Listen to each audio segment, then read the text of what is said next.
And welcome to the point. Jani మాస్టర్ని అందరికీ తెలుసు, రిమాండ్కి పంపించారు. అయితే ఈ కేసు ఫలితం ఎలా ఉండబోతోందనే చర్చలు రకరకాలుగా జరుగుతున్నాయి. ఫస్ట్ ఆఫ్ ఆల్ అసలు జానీ మాస్టర్కి ఈ కంప్లైంట్ ఇచ్చిన కొరియోగ్రాఫర్కి మధ్య అంటే అనుబంధం 5 సంవత్సరాల పాటు ఎందుకు కనెక్షన్ కొనసాగింది మొదలుకొని అనేక రకాల క్వశ్చన్స్. ఇన్ని సంవత్సరాల తర్వాత ఎందుకు లేవనెత్తుతున్నారు ఈ కేసు విషయాలని. అలాగే జానీ మాస్టర్ భార్య కూడా బయటకు వచ్చి ఇది ఎవరో పని కట్టుకుని కావాలని ఇరికించే కేసు అని చెప్పి మాట్లాడడం కూడా ఇప్పుడు చర్చనీయాంశం అవుతుంది, సంచలనం సృష్టిస్తుంది. ఇదే అంశంపై మాట్లాడబోతున్నాం. జానీ మాస్టర్కి ప్రూవ్ అయితే గనక ఏ ఆఫెన్సెస్ కింద శిక్ష పడే అవకాశాలు కనిపిస్తున్నాయి. ఒకవేళ ప్రూవ్ కాకపోతే వేర్ డస్ దిస్ గో? ఇది మరొక కేసులా అలా పక్కకెళ్ళిపోతుందా? Let's talk to Bharadwaj garu, అందరికీ సుపరిచిత senior journalist and film critic. నమస్కారం సార్. అలాగే Jayanthi garu is a very very active, informed, knowledgeable advocate. ముఖ్యంగా పాష్ అండ్ పాక్సో ఈ 2 చట్టాలకి సంబంధించి చాలా క్షుణ్ణంగా అధ్యయనం చేయడమే కాకుండా అనేక కంపెనీస్కి సెక్షువల్ హరాస్మెంట్ నివారణ కమిటీస్ సభ్యులుగా కూడా ఉన్నారు. కాబట్టి వారికి యాక్చువల్గా ఇది ఎలా ఫ్రేమ్వర్క్ ఎలా ఉంటుందో కూడా అర్థమవుతుంది. జయంతి గారు వెల్కమ్ అండి. Thank you so much for joining us. So first of all Bharadwaj గారు, మనం ఫ్యాక్చువల్గా కొన్ని పాయింట్స్ పెట్టుకుని మొదలు పెడతాం కాబట్టి మిమ్మల్ని అడుగుతున్నాం సార్, ఇది మరొక కేసుగా పక్కకి వెళ్ళిపోతుందా లేక దీని ప్రోగ్రెస్ని చూసి మీరు ఏమన్నా కొంచెం ఫలితం వస్తుందంటారా? అంటే కోర్టులోకి వెళ్ళింది కాబట్టి ఇప్పుడు విషయం అంటే అరెస్ట్ అయ్యాడు, ఆయన రిమాండ్కి వెళ్ళాడు, ఇప్పుడు జ్యుడిషియల్ కస్టడీకి అడుగుతున్నారు అనేది వినిపిస్తోంది.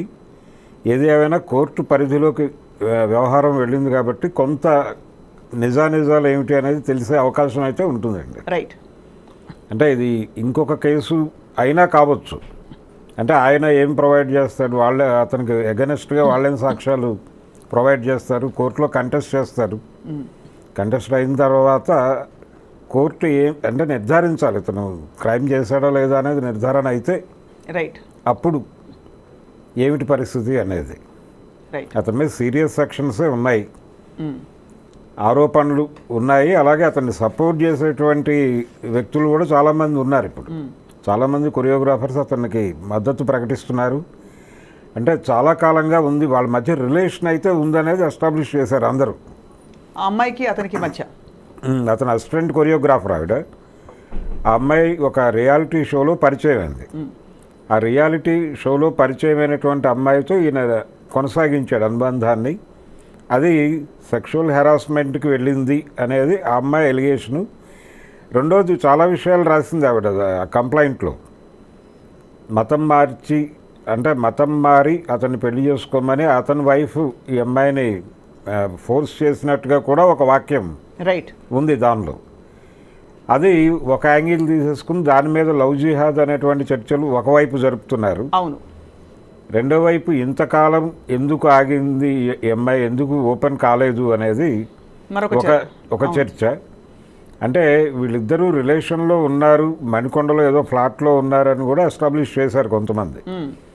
అయితే ఫైనల్గా ఈ అమ్మాయి ఇతను దీర్ఘకాలంగా రిలేషన్లో ఉన్నారు. వీళ్ళిద్దరూ డ్యాన్సులు చేసి రీల్స్ పెట్టారు సోషల్ మీడియాలో. ప్రతి ఫంక్షన్కి ఆ అమ్మాయి హాజరైంది, ఎక్కడా కూడా పెయిన్ కనిపించలేదు. అలాగే అనసూయ గారు ఈ మధ్య మాట్లాడుతూ ఒక డాన్స్ మూమెంట్ నేర్చుకోవడానికి ఆ అమ్మాయి దగ్గరికి వెళ్ళాను, తను చాలా ఎఫెక్టివ్గా ఉంది, ఆ పెయిన్ మోస్తున్నట్టుగా ఎక్కడా కనిపించలేదు అని అన్నారు ఆవిడ.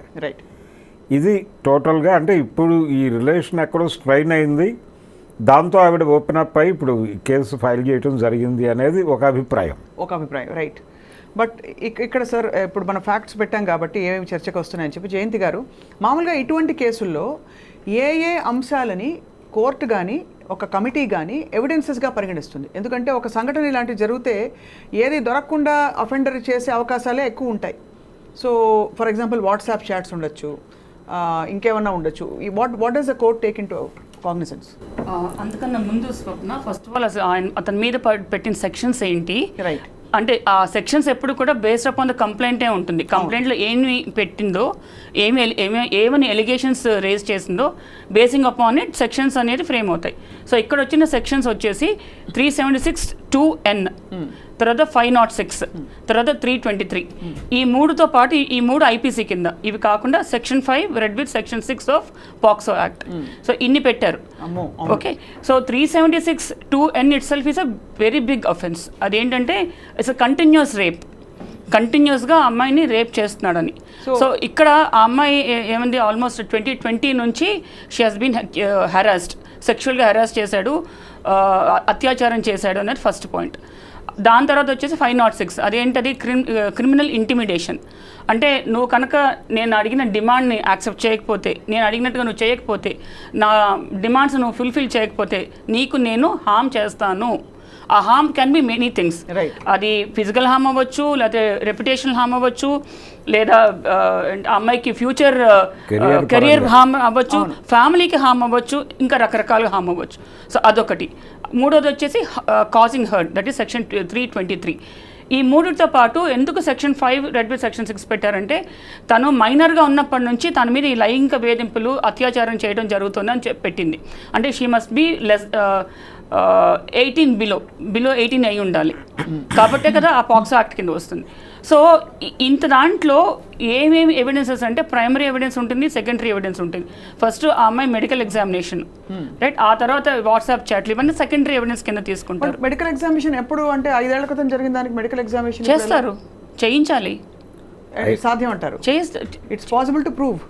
5 ఏళ్ల క్రితం medical examination possible to prove కదా. అసలు అమ్మాయి ఫిజికల్ అనాటమీ ఏంటి, ఎలా ఉంది లోపల తెలుసుకోవడానికి. So because that is a rape, so physical examination జరగాలి, మెడికల్ ఎగ్జామినేషన్ జరగాలి. A particular rape to the offender, how do you attribute it? అది ఓవర్ పీరియడ్ ఆఫ్ టైం, అంటే అదొక్కటి సైలోలో తీసుకోరు కదా Swapna. So there will be many things. Investigation జరుగుతుంది. ఇప్పుడు ఇంకా రిమాండ్గా వెళ్ళాడు, 14 days జ్యుడిషియల్ కస్టడీకి వెళ్ళాడు. ఆ తర్వాత ఈ లోపల పోలీసులు ఛార్జ్షీట్ ఫైల్ చేయాలి, ఇన్వెస్టిగేషన్ చేయాలి. ఆ తర్వాత అవన్నీ ఒక్కొక్కటి బయటకు వస్తాయి. ఏది కూడా సైలోలో ఎవిడెన్స్ తీసుకోరు, సర్కమ్స్టాన్షియల్ గా తీసుకుంటారు. ఐ అగ్రీ మ్యామ్, బట్ మీరు కూడా కమిటీలో ఉన్నారు కాబట్టి ఇప్పుడు ఒకనొక వ్యక్తి, వీళ్ళని కాదు, వచ్చి మీకు నాకు హెరాస్మెంట్ జరిగిందంటే టిపికలీ మీరు ఏ యాంగిల్స్ లో మీరు అంటే దాన్ని పరిశీలిస్తారు, మీరు కానీ మీలాంటి సభ్యులు కానీ? నార్మల్గా ఇప్పుడు మేము పాష్ కమిటీలో ఉన్నాను, దాదాపు ఒక 8 కంపెనీస్లోనే ఉన్నాను, ఎక్స్టర్నల్ మెంబర్ గాను, ఎంక్వైరీ ఆఫీసర్ గాను. సో ఇక్కడ ఏంటంటే ఏ సెక్షువల్ హెరాస్మెంట్ కూడాను బ్రాడ్ డేలైట్లో జరగదు, అందరు ముందు 10 మంది అందరూ చూస్తుండగా జరగదు. Correct. So on the scale of 10, 9 కేసెస్లో సైలోస్ జరుగుతాయి. అంటే ఇప్పుడు సపోజ్ కంపెనీస్ ఉన్నాయనుకోండి, వాళ్ళ క్యాబిన్స్లోనో లేకపోతే లిఫ్ట్లోనో ఎక్కడైనా జనసంచారం లేని చోట వాళ్ళిద్దరు మాత్రమే ఉన్న చోట. సో అటువంటి చోట మీకు ఎప్పుడు కూడా డైరెక్ట్ ఎవిడెన్స్ దొరకదు, సెకండరీ ఎవిడెన్స్, సర్కమ్స్టాన్షియల్ ఎవిడెన్స్ దొరుకుతుంది. సో మేము నార్మల్గా అటువంటి చోట్ల ఏం చేస్తామంటే, అసలు ఆ అక్యూజ్డ్ మిగతా అందరితో ఎలా ఉన్నాడు అది ఫస్ట్ చూస్తాం. అది ఓవరాల్ అతని బిహేవియర్ ఏంటి, అతని పర్సనాలిటీ ఏంటి, ఎలా మూవ్ అవుతున్నాడు, అండ్ ఈ అమ్మాయి ఏం చెప్తోంది. సో మాకు సీసీటీవీ కెమెరా ఫుటేజెస్ దొరకవచ్చు. సో ఇలా రకరకాలుగా మేము పరిగణనలు తీసుకుంటాం. అయితే ఒక పాయింట్ ఏంటంటే, అతను అందరితో చాలా మంచిగా ఉండొచ్చు, మేము దాన్ని జెంటిల్మెన్ సిండ్రోమ్ అంటాం. ఒక్క పర్టికులర్ అమ్మాయినే టార్గెట్ చేసి ఆ అమ్మాయిని మాత్రమే ఈ విధంగా హెరాస్ చేస్తూ ఉండొచ్చు. అటువంటి చోట్ల డైరెక్ట్ ఎవిడెన్స్ దొరకడం కొంచెం కష్టమే, కానీ but over period of time మాకున్న ఎక్స్పీరియన్స్తో మేము అతని దగ్గర నుంచి అతనే చెప్పించేట్టు మేము బయటికి లాగుతాం. రైట్, అది జరగాల్సింది, అది అతని నుంచి బయటకు రావాలి. ఎందుకంటే ఎక్స్టర్నల్ కొరాబరేటివ్ ఎవిడెన్సెస్ మనకి ఒక హోటల్ రూమ్కి వెళ్ళింది అని ఈ అమ్మాయి చెప్పినా కూడా రూమ్లో ఏం జరిగిందో ఎవరికి తెలిసే అవకాశాలు ఉండవు. సో నిజంగానే ఇంత సీరియస్ ఈ విషయం జానీ మాస్టర్ని ఈరోజు తీసుకెళ్లారంటే రిమాండ్కి, ఖచ్చితంగా కొంతవరకు ఎవిడెన్సెస్ ఉంటే తీసుకెళ్తారా అని కన్క్లూడ్ చేసుకోవచ్చా? ఇక్కడ ప్రిమా ఫేసి ఏమైందంటే, అక్కడ కంప్లైంట్ ఫైల్ అయింది, కంప్లైంట్ ఫైల్ అయినాక 0 FIR రిజిస్టర్ అయింది. రిజిస్టర్ అయినాక సార్ పట్టుకొచ్చారు, within 24 hours judicial magistrate దగ్గర ప్రొడ్యూస్ చేశారు. తర్వాత of course as a matter of process అతను జ్యుడిషియల్ కస్టడీకి పంపించారు. సో ఎవిడెన్స్ ని కన్సిడర్ చేశారా అంటే అది ఈ స్టేజ్ లో జరగదు, ఇంకా జరగదు. Nothing is proven until proven everybody is deemed innocent in the court in the eyes of law. Right. So అక్కడి నుంచి మాట్లాడదాం భరద్వాజ్ గారు, బికాస్ ఇది నిజంగా ఒక కుటుంబం, ఇది 2 కుటుంబాలకు సంబంధించిన విషయం. ఆ అమ్మాయి కుటుంబం ఉంది ఇక్కడ, ఇతని కుటుంబం కూడా ఉంది కాబట్టి చెప్పండి సార్. అయితే ఆ అమ్మాయి అంటే ఇతని వైఫ్ ఆ అమ్మాయి మీద, ఆ అమ్మాయి కుటుంబం మీద కూడా కొన్ని ఎలిగేషన్స్ రైజ్ చేశారు. నిన్న ఆవిడ ఇచ్చినటువంటి ఇంటర్వ్యూస్లో ఆ అమ్మాయి తన కెరియర్ కోసం ఏం చేయటానికైనా సిద్ధపడేటువంటి మెంటాలిటీ ఉంది అన్న పద్ధతిలో ఒక దాడి చేసింది ఆవిడ. ఇలా అంటే పర్సనల్గా క్యారెక్టర్ అసాసిన్ చేయటం లాంటిది అది కూడా. వాటి నుంచి ఎలాగైతే ఇతని మీద ఎలిగేషన్స్ ఫ్రేమ్ అవుతున్నాయో ఆ అమ్మాయి మీద కూడా కొన్ని ఆరోపణలు చేసేటువంటి ప్రయత్నం చేశారు. చాలా దురదృష్టకరం అది. అమ్మాయికి గతంలో చాలా మంది బాయ్ ఫ్రెండ్స్ ఉన్నారని, ఉన్నవి లేనివి ఇప్పుడు 100 మంది పింక్ సినిమాలో చూపించారు కదండి. No is a no. Yes కదా. సో చెప్పండి సార్. నో ఇస్ నో అనేది అంటే ఇప్పుడు ప్రధానంగా ఆరోపిస్తుంది ఏంటంటే ఎందుకు ఆ అమ్మాయి ఆ రోజునే మాట్లాడలేదు అనేది ఒక్కటే పాయింట్ అండి వీళ్ళ దగ్గర ఉన్నది. అవును, మాట్లాడకపోవడానికి రకరకాల కారణాలు ఉండొచ్చు. అంటే ఈ ట్రావెల్లో ఆ అమ్మాయి అలా అడ్జస్ట్ అయి ఉండొచ్చు, ఏదైనా ఒక ఘర్షణ తీవ్రమైనటువంటి పరిస్థితిలోకి వెళ్ళి ఉండొచ్చు. అప్పుడు ఇంకా భరించలేనని ఇంకా నేను దీన్ని బ్రేక్ చేసుకోవాలి అని అనుకుని వచ్చి కేసు పెట్టచ్చు. అంటే దాన్ని ఆ పాయింట్ని పట్టుకొని ఆ రోజు ఎందుకు మాట్లాడలేదు అనే ఒక పాయింట్ పట్టుకొని. అండ్ ఇలాంటి అమ్మాయిలపై సినిమా ఇండస్ట్రీ వాతావరణంలో పవర్ ఆర్గనైజ్డ్గా పూర్తి ఆర్గనైజ్ సెక్టర్ కాదు కాబట్టి దానికి పరిధులు పరిమితులు ఉండొచ్చు ఉండకపోవచ్చు కొన్ని depending on the production unit. కాబట్టి లైంగిక వేధింపులు జరుగుతున్నాయా లేదా? జరుగుతున్నాయి అనేది వాస్తవం అండి. రైట్, జరుగుతున్నాయి అనేది వాస్తవము. ఇక్కడ అయితే చాలా సందర్భాల్లో ఏం జరుగుతుందంటే ఈ ఎలిగేషన్స్ ఫాల్స్ ఎలిగేషన్స్ అనేస్తారు గబుక్కున. అంటే మనకి SC/ST అట్రాసిటీస్ యాక్ట్ వచ్చినప్పుడు కూడా ఇది మిస్యూజ్ అవుతోంది అనే ఆర్గ్యుమెంట్ ఎక్కువ చాలా బలంగా ముందుకు తీసుకొచ్చారు. రైట్. అలాగే ఇది కూడా అంటే వీళ్ళు మిస్యూజ్ చేస్తారు, ఏదో ఒక టార్గెట్ చేసి అతన్ని ఇబ్బంది పెట్టడానికి, అంటే ఇంకేదో మనసులో పెట్టుకొని ఇది అవకాశం ఉంది కాబట్టి అతన్ని హెరాస్ చేయడానికి ఈ సెక్షన్ వాడతారు, ఈ పద్ధతిని వాడతారు అనేది ఒక విమర్శ ఉంది. Right sir. ఇక్కడ జయంతి మ్యామ్ని ఒకటి అడగాలి. జయంతి గారు, ఇక్కడ ఇతని వైఫ్ కూడా ఆ అమ్మాయిని కోర్స్ చేసింది పెళ్లి చేసుకోమనే అనే ఒక ఇది కూడా వచ్చింది ఇందులో. రైట్ సార్, ఒక టాక్ కూడా వచ్చింది. ఇప్పుడు అటువంటి పరిస్థితుల్లో ఏమండి కంప్లైంట్ లో కూడా మెన్షన్ చేశారు, కంప్లైంట్ లో మెన్షన్ చేసింది అమ్మాయి that wife has coerced her to marry her husband అని చెప్పి. దట్ లుక్స్ సో అంటే ఫార్ ఫెచ్డ్ అదర్ దెన్ ఇంకా అన్లెస్ దేర్ ఇస్ సమ్ అక్కడ కూడా ఏమన్నా హింస అబ్యూజ్ కొన్ని నార్సిస్టిక్ టెండెన్సీస్ ఉన్న వాళ్ళు ఎలా అయితే ఏమైనా చదువుతాం బుక్కిష్గా అలా జరిగితే తప్ప. సో కోర్టు ఎలా పరిగణిస్తుంది మ్యామ్ ఇప్పుడు ఈ కేసులో?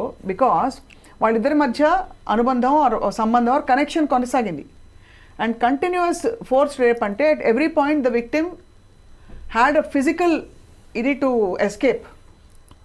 మెంటల్గా తను ఒక క్లచెస్లో ఉంది అని అనుకుంటుందా, ఎలా పరిగణిస్తారా? What is that ground on which ఈ కంటిన్యూస్ రేప్ అనే సెక్షన్ ఆర్ ఇది అప్లికబుల్ అవుతుంది? ఇక్కడ యాక్చువల్లీ ఒక పాయింట్ ఎక్స్ప్లెయిన్ చేయాలి స్వప్న. ఐ మీన్ ఈ ఐ డ్రీమ్ ఈ వేదిక ద్వారా పబ్లిక్ అందరికీ కూడా చెప్పాలనుకుంటున్నా. నార్మల్గా ఒక ఎంప్లాయీ రిలేషన్షిప్లో ఉన్నప్పుడు ఇప్పుడు అతను అక్యూజ్డ్ ఎవరైతే ఉన్నారో అతను ఎంప్లాయర్, ఈ కేసు సంబంధించిన వరకు. ఈ అమ్మాయి వచ్చేసి ఎంప్లాయీ. అతను డామినెంట్ పొజిషన్లో ఉన్నాడు. మామూలుగా కూడా ఇప్పుడు అవుట్ సైడ్ మీడియా ఇండస్ట్రీ కూడా ఎంప్లాయీ దాంట్లో ఎంప్లాయర్ ఎప్పుడు డామినెంట్ పొజిషన్లోనే ఉంటాడు. సో అన్ని రకాలుగా ఆ ఎంప్లాయీని కంట్రోల్ చేసే స్థాయిలోనే ఉంటారు వాళ్ళు. అవును, ఓకే. సో అటువంటి అన్నప్పుడు ఎస్పెషలీ మీడియా ఇండస్ట్రీలో వాళ్ళు ఇద్దరూ కలిసి వర్క్ చేయాల్సిన సందర్భాలు చాలా ఉంటాయి. సో ఆ అమ్మాయి లొంగిపోయిందనో లేకపోతే ఆ అమ్మాయి యాక్సెప్ట్ చేసిందనో ఇవంతా బుల్షిట్. ఎవరు చూసారు నిజంగా లొంగిపోయిందని? నిజంగా ఒక ఇష్యూ, ఒక రేప్ అనేది ఒక 4 గోడల మధ్య జరిగిన విషయం అయితే కనుక, ఆర్ వాళ్ళ వ్యానిటీ వ్యాన్లో ఎక్కడ జరిగిందో మన అయితే కనుక వీళ్ళు చూసారా? ఫోర్స్ చేసే రేప్ అది. ఫోర్స్ చేశాడా, చేయకుండా నా అమ్మాయే ఇష్టపడి ఒప్పేసుకుందా? ఎవరు చూశారు? ఎవరు చూడకుండా ఎందుకు ఈ గాలి మాటలు, గాలి కబుర్లు? అంటే కేసు కోర్టుకు వచ్చింది, కనీసం కోర్టు మీదైనా గౌరవం ఉండాలిగా, ఇన్వెస్టిగేషన్ మీద గౌరవం ఉండాలి కదా. కనీసం ఆ ప్రైవసీని అంతవరకు ఆ టైంని అమ్మాయికి ఎందుకు ఇవ్వట్లేదు? ఆ విక్టిమ్ ఆల్రెడీ ఒక మెంటల్ ఆగనీలో ఉంది, ట్రామాలో ఉంది. దాంతో అడిషనల్గా ఈ సోషల్ మీడియాలో వస్తున్న ఈ సోకాల్ ట్రోలింగ్ కానీ, లేకపోతే వీళ్ళే ప్యారలల్గా ఇన్వెస్టిగేషన్ చేసేయటం కానీ, వాళ్ళ ఓన్ ఒపీనియన్లు ఇచ్చేయటం కానీ, ఏమీ చూడకుండా, ఎవిడెన్స్ ఏమీ లేకుండా, అసలు సాక్ష్యాలే కానీ తెలియకుండా ఎలా మాట్లాడుతున్నారు వాళ్ళు? వాళ్ళు ఏమైనా ప్రైమరీ ఎవిడెన్సా, కొన్ని సెకండరీ ఎవిడెన్సా, సర్కమ్స్టాన్షియల్ ఎవిడెన్సా, కొన్ని చూసారా? వాళ్ళకేమైనా వచ్చి అమ్మాయి చెప్పుకుందా? ఏమీ లేదు. ఇది universal to all stories and it's easy to tarnish the image and character of a girl.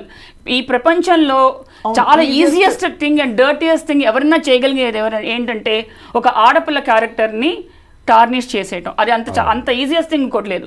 ఎందుకంటే that is the weakest point as well strongest point for any girl. So ఇక్కడ వాళ్ళు చేస్తుంది అదే. ఇప్పుడు ఆ సోకాల్డ్ అక్యూజ్ వాళ్ళ wife కానీ అతన్ని సపోర్ట్ చేస్తున్న వాళ్ళు కానీ ఇంకెవరైనా కానీ ఏ యాంగిల్ నుంచి మాట్లాడుతున్నారు, పొలిటికల్ యాంగిల్ లేకపోతే సినీ యాంగిల్ లేకపోతే మెగాస్టార్ ఫ్యామిలీ యాంగిల్ అనో ఇంకో యాంగిల్ ఏ యాంగిల్ నుంచి మాట్లాడుతున్నా ఆ అమ్మాయికి ఇవ్వాల్సిన ప్రైవసీ రెస్పెక్ట్ ఇవ్వండి అట్లీస్ట్. జస్ట్ బికాజ్ అంటే ఇంకోటి కూడా అంటున్నారు, అప్పుడే నువ్వు చెప్పలా ఇప్పుడే నువ్వు చెప్తాను, ఎప్పుడు చెప్పాలని వీళ్ళు డిసైడ్ చేయాలా?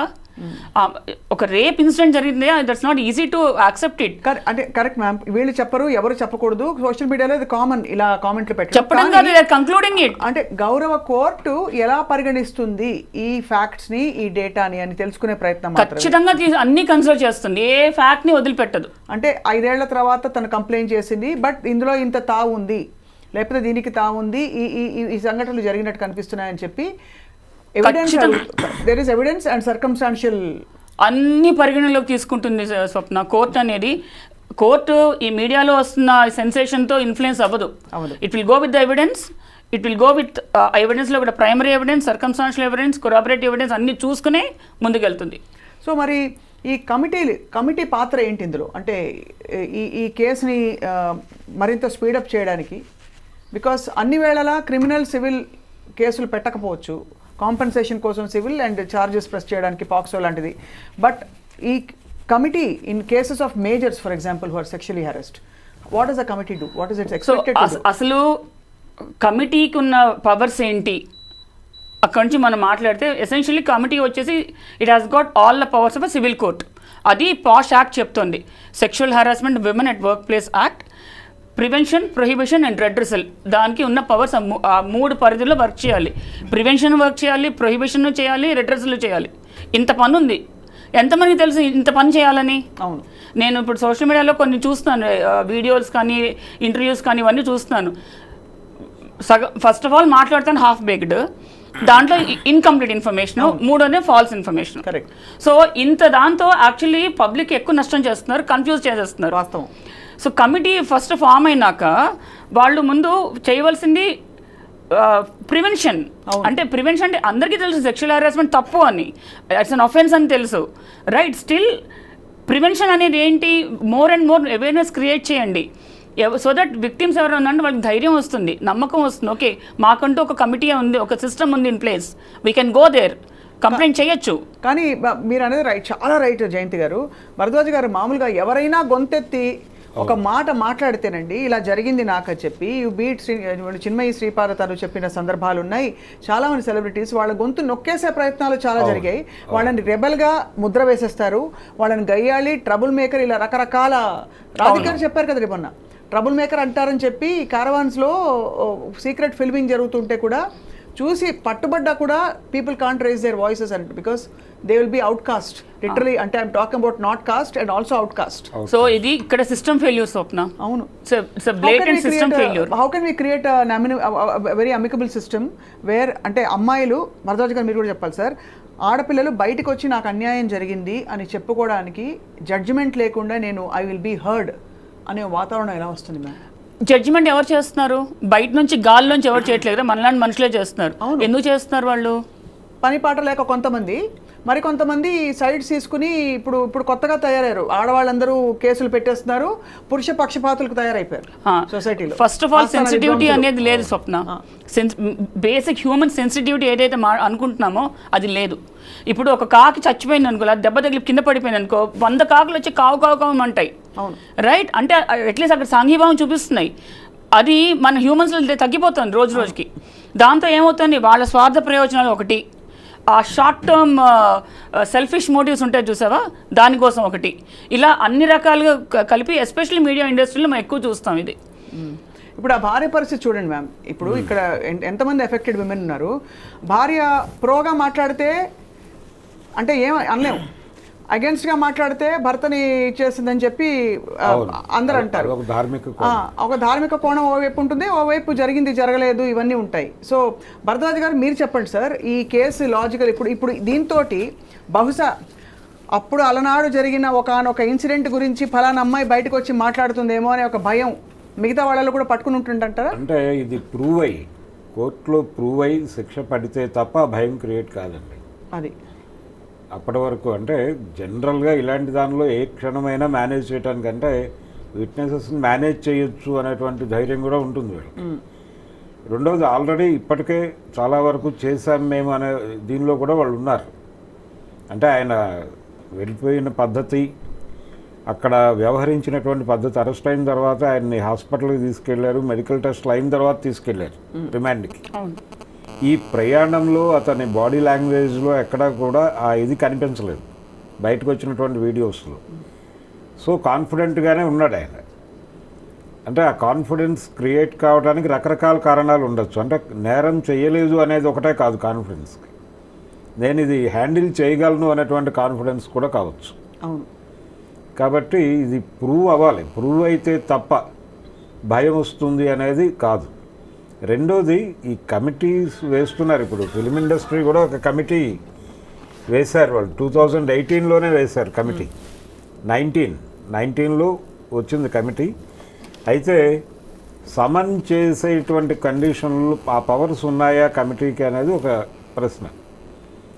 ఇలాంటి కేసెస్ అంటే ప్రతి చోట, ప్రతి కంపెనీలోనూ ప్రతి చోట ఈ రకమైనటువంటి హెరాస్మెంట్ ఉంటుంది అనేది అర్థమైంది. కాబట్టి దీనికి ఒక ప్రత్యేక వ్యవస్థ ఉండి ఎవరైనా వెళ్ళి కంప్లైంట్ చేస్తే సమ్మన్ చేసి పిలిచి మాట్లాడేటువంటి కండిషన్, ఆ పవర్ ఉన్నటువంటి వ్యవస్థ కావాలి.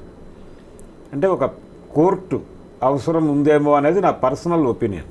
కోర్టు తప్పకుండా అవసరం సార్. అండ్ మోర్ ఓవర్ అసలు ఇప్పుడు ఒకసారి ఒక కంప్లైంట్ వేస్తే అది దాని మీద నెక్స్ట్ యాక్షన్ స్టెప్ జరిగేలోపు ఒక 3 వారాలు 2 వారాలు కమిటీ మెంబర్స్ అందరికీ కుదరక రకరకాల కారణాల వల్ల ఎవ్రీథింగ్ గెట్స్ డిలేడ్. ఆ డిలేలో ఆ కన్విక్షన్ నీరు గారిపోతుందండి, because of so many influences. నీకు అవసరమా, ఇప్పుడు అయిపోయింది ఏదో అయిపోయిందని మొదలుకుని చాలామంది రకరకాలుగా చెప్తారు. నోబడీ ఆస్క్స్, అలా ఎంకరేజెస్ యూ, నువ్వు వచ్చి వెళ్ళి మాట్లాడు బయటికి అని చెప్పి. సో ఖచ్చితంగా I think this is something that has to be addressed right away. అయితే ఒకటే అడుగుతాను సార్ అండ్ మేడం మిమ్మల్ని, sexual harassment at workplace అని అనడానికి ఒక 5 పాయింట్లు చెప్పండి ma'am. I'm being harassed, I need to escalate అని ఒక అమ్మాయి తెలుసుకోవడానికి. బికాస్ చాలా ఏరియాస్ గ్రేగా బ్లర్డ్గా ఉంటాయి, starting from comments, personal comments. So sexual harassment at work place నేను మీడియాకి లిమిట్ అయ్యమని చెప్తాను. ఎందుకంటే మన కేసు ఇప్పుడు మన మీడియాకి సంబంధించిన కేసు కాబట్టి ఇక్కడ ఏంటంటే వాళ్ళకి ఒక పర్టికులర్ వర్క్ ప్లేస్ అనేది ఉండదు. ఎక్కడ యూనిట్ వెళ్ళి ఎక్కడ షూటింగ్ జరిగితే అదే వర్క్ ప్లేస్ అవుతుంది. లేదా ఒక పర్టికులర్ ఆఫీస్లో కూర్చొని వర్క్ చేస్తుంటే అక్కడ అది వర్క్ ప్లేస్ అవుతుంది. లేదా ఒక స్టూడియోలో, ఇప్పుడు మన స్టూడియోలో ఉన్నాం, ఇది వర్క్ ప్లేస్, ఇది ఒక వర్క్ ప్లేస్. ఇక్కడ ఈ స్టూడియో పెద్దలు ఉంటారు కదా, స్టూడియో ఎవరైతే యజమాన్యం, వాళ్ళందరూ కూడా ఏం చేయాలంటే ఫస్ట్ ఎవరైతే ఈ వర్క్ ప్లేస్లోకి వస్తున్నారో ఇది సేఫ్ ప్లేస్ టు వర్క్ అని ముందు అష్యూరెన్స్ ఇవ్వాలి. అవును, నెంబర్ 1. అంతేకాకుండా సెక్షువల్ హారాస్మెంట్ అంటే ఒక మిత్ ఉంది స్వప్న, ఏంటంటే ఫిజికల్గా చేస్తేనే అని, అంటే ఫిజికల్ ఇంటిమసీలోకి వెళ్తేనే అని కాదు. ఒబ్సీన్గా ఏమైనా పిక్చర్స్ షేర్ చేసినా, ఫొటోస్ పెట్టినా, ఒబ్సీన్ రిమార్క్స్ పాస్ చేసినా, దట్ ఒబ్సీనిటీ ఇంక్లూడ్స్ మన బాడీ వెయిట్ గురించి బాడీ షేమింగ్ చేయటం, కలర్ ఆఫ్ ద డ్రెస్, మన colour complexion, height, weight, body weight, దేని గురించి మాట్లాడినా that comes under sexual harassment. Right. Okay. అది కాకుండా ఏమన్నా మన గురించి సెక్షువల్ టించ్లో మన దగ్గర నుంచి ఏమైనా ఫేవర్స్ అడుగుతున్నా, క్విట్ ప్రోకోలో, లేదు మామూలుగా కూడా సెక్షువల్ ఫేవర్స్ ఎక్స్పెక్ట్ చేస్తున్నా, ఇవన్నీ కూడా సెక్షువల్ హారాస్మెంట్ దాని కిందకే వస్తాయి. రైట్. ఇన్ఫ్యాక్ట్ మీడియా దానికి వెళ్తే, ఫిల్మ్ ఇండస్ట్రీకి వెళ్తే ఈవెన్ వ్యానిటీ వ్యాన్ ఏదైతే ఉంటుందో వాళ్ళ వ్యాన్, అది కూడా వర్క్ ప్లేస్ అవుతుంది. వాష్రూమ్స్, క్యాబిన్స్, షూటింగ్ లొకేషన్స్, ఇవన్నీ కూడా సెక్షువల్ హారాస్మెంట్ కిందకి వస్తాయి. అంతేకాదు ఇప్పుడు వాళ్ళు అవుట్డోర్ లొకేషన్కి వెళ్తారు, రైట్, అది కూడా వర్క్ ప్లేస్ కిందకే వస్తుంది. సో అక్కడ ఫిజికల్ ఇంటిమసీ అక్కర్లేదు, ఏవైనా సరే ఫిజికల్, వర్బల్, నాన్ వర్బల్ అని కూడా యాక్ట్ చెప్తోంది. ఇందాక మన భరద్వాజ్ గారు చెప్పినట్టుగా యాక్ట్ కింద యాక్చువల్గా కమిటీకి సమన్ చేసే హక్కు ఉంది. రైట్. అది పవర్, నాట్ ఈవెన్ హక్కు, అది పవర్. అది power of the committee is to summon any party, any person or even witnesses. వాళ్ళు మాకు అనుమానం ఉన్న ఎవరైనా కూడా పిలవచ్చు, పిలిచి వాళ్ళ దగ్గర స్టేట్మెంట్ రికార్డ్ చేసుకోవచ్చు, వాళ్ళని ఎంక్వైరీ చేయొచ్చు. ఆ పవర్స్ అన్నీ ఉన్నాయి. కానీ ఇన్ని పవర్స్ ఉన్నాయి, ఇవన్నీ ఈ పవర్స్ మేము యూటిలైజ్ చేసుకోవచ్చు అని ఎంతమందికి తెలుసు అనేది నా క్వశ్చన్. అవును, తప్పకుండా ఆ అవేర్నెస్ అయితే లేదండి, ఆ అవేర్నెస్ లేదు. ఇప్పుడు ఇండస్ట్రీకి సంబంధించి కూడా ఒక రెడ్ బాక్స్ ఉంది అక్కడ, దానిలో కంప్లైంట్లు డ్రాప్ చేయండి అని చెప్తున్నారు ఇప్పటికీ. చాలామందికి తెలియదు ఆ విషయం. కానీ ఏ రెడ్ బాక్స్ సార్, ఆనెస్ట్గా చెప్పనా సార్, ఇది సినికల్గా ఉండడం కాదు, కానీ గగ్గోలు పెట్టి గొంతు చించుకుని అరుస్తుంటేనే లక్ష ఏకరువులు పెడుతున్నారు. అయ్యో ఇలాగా అప్పుడు ఎందుకు చెప్పలేదు, ఇలా అయితే ఆ రోజు ఎందుకు మాట్లాడావు, ఇవన్నీ చెప్తున్నారు. మరి ఒక రెడ్ బాక్స్లో ఒక కంప్లైంట్ వచ్చి వేస్తే అది కూడా పెద్ద పెద్ద వాళ్ళ మీద, ఇప్పుడు ఒక జానీ మాస్టర్ అంటే అతను పెద్ద ఒక చిన్న అది పక్కన పెడితే బాగా పెద్ద పెద్ద వాళ్ళు ఇన్వాల్వ్ అయిన అనేక సెక్షువల్ క్రైమ్స్ 100 జరుగుంటాయి దేశవ్యాప్తంగా ఉన్న ఫిల్మ్ ఇండస్ట్రీలో అని చెప్పి అది ఇండస్ట్రీ రిపోర్ట్సే చెప్తున్నాయి. ఇది మనం చెప్పేది కాదు. ఎవరైనా ఒక్కళ్ళ మీద యాక్షన్ తీసుకోగలుగుతారా సార్? లేదండి. అంటే దీనిలో ఇది ఒక కల్చర్గా మారిపోయి నడుస్తున్నటువంటి సందర్భం ఉంది సినిమా పరిశ్రమ. ఎందుకంటే అప్పటి నుంచి ఆ కాలం నుంచి ఉన్నది ఇది ఇప్పుడే నార్మలైజ్ చేస్తారు దాన్ని. అంటే మనకి చరిత్రలో కూడా ఉందండి. ఇప్పుడు కాంచనమాల వర్సెస్ జెమినీ వాసన్ అనేటువంటి స్టోరీ అందరికీ తెలుసు. అక్కడి నుంచి మొదలు పెడితే అంటే ఒకసారి ఒక చిన్న ప్రైవేట్ టాక్లో ఒక డైరెక్టర్ గారితో మాట్లాడుతుంటే ఇలాంటిది ఉంటుందా అంటే ఆయన చాలా క్యాజువల్గా మేము చాలా డెమోక్రటిక్గా వ్యవహరిస్తాం ఇలాంటి విషయాల్లో అన్నాడు ఆయన. అని ఒకవేళ హీరో గారు హీరోయిన్ అంటే అవుట్డోర్కి వెళ్ళినప్పుడు ఆయన అడిగితే మేము ఆయన అభిప్రాయాన్ని చెప్తాము, ఆవిడ అంగీకరించకపోవచ్చు కూడా ఒక్కొక్కసారి. అంగీకరించకపోయినప్పుడు ప్రాజెక్టుకి ఆవిడ అవసరము అనుకుంటే ఆవిడని డిస్టర్బ్ చేయం, ఆవిడ అభిప్రాయాన్ని గౌరవిస్తాం. ఆవిడ ప్రాజెక్టుకి అవసరం లేదు అనుకుంటే మాత్రం తీసేసి ఆ క్యారెక్టర్లో ఇంకెవరినైనా పెట్టి తీసుకెళ్తాం అన్నాడు. అంటే దీన్ని డెమోక్రటిక్గా వ్యవహరించడంగా చెప్తున్నారు ఆయన. అది కండిషన్ అక్కడ ఉంది. అది ప్రాబ్లం ఉన్నమాట వాస్తవం. అయితే ఈ ప్రాబ్లం వలన సఫర్ అవుతున్న వాళ్ళు దీన్ని ఎలా అడ్రస్ చేయాలి, ఎక్కడ ఎవరితో చెప్పాలి అనే దానికి సంబంధించినటువంటి అవేర్నెస్ ఉందా లేదా అనే దానికంటే కూడా ఇది కెరియర్కి సంబంధించిన వ్యవహారంగా మార్చేస్తున్నారు. అంటే మీ కెరియర్ ఉండదు, ఇక మీరు దానికి అష్యూరెన్స్ ఇస్తూ కొంతమంది మొన్న ఈ అమ్మాయిని సోలో కొరియోగ్రాఫర్గా తీసుకుంటామని చెప్పారు. ఇప్పుడు వాళ్ళని ఈ కేసు వెనకాల అంటే జానీ మాస్టర్కి వ్యతిరేకంగా పనిచేస్తూ ఈ అమ్మాయిని వాళ్ళు గైడ్ చేస్తున్నారు, వాళ్ళ హస్తం ఉంది అనేది ఒక స్టోరీ బయట మనకి. అంటే ఇదే అంటే ఈ మాట్లాడే సమాజం అంతా కూడా వాళ్ళ ఇంట్లో ఆడపిల్లలకి జరిగితే ఏమిటి అని ఆలోచించే పరిస్థితిలో కూడా సిగ్గుపడాలి, జాలిపడాలి వీళ్ళందరినీ. అంటే అట్లీస్ట్ మీరు అన్నట్టుగా ఫేర్ ట్రయల్ ఇచ్చి ఎవరు దోషి నిర్దోషి అని చెప్పట్లేదు, కానీ గౌరవ కోర్టు పరిధిలో ఉంది, మనం అప్పుడే కామెంట్స్ పాస్ చేయొద్దనే పాయింట్ కూడా రాలేకపోయారు అందరూ. So final